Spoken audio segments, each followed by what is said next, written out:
ரொம்பவே சாஃப்டா வாயில வச்ச உடனே கரையிற மாதிரி மைசூர் பாக் எப்படி செய்யலாம்னு பார்ப்போம்.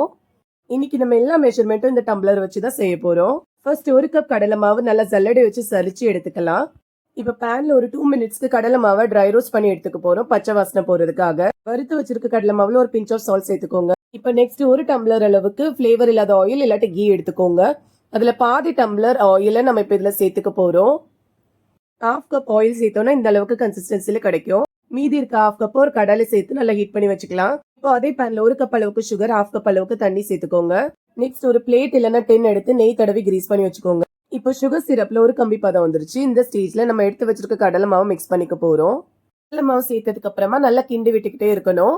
இடையில இடையில நம்ம ஹீட் பண்ணி வச்சிருக்க எண்ணெயும் சேர்த்துக்கணும். கொஞ்சம் கொஞ்சமா நெய் சேர்த்து கிண்டிட்டே இருக்கும்போது கலர் நல்லா சேஞ்ச் ஆகும், பேன்ல ஒட்டாம வரும், மேலெல்லாம் ஒரு மாதிரி வெள்ளை வெள்ளையா தெரியும். இந்த ஸ்டேஜ்ல பிளேட்ல மாத்திட்டு 1/2 அன் ஹவர் கழிச்சு பீஸ் போட்டு எடுத்துக்கலாம்.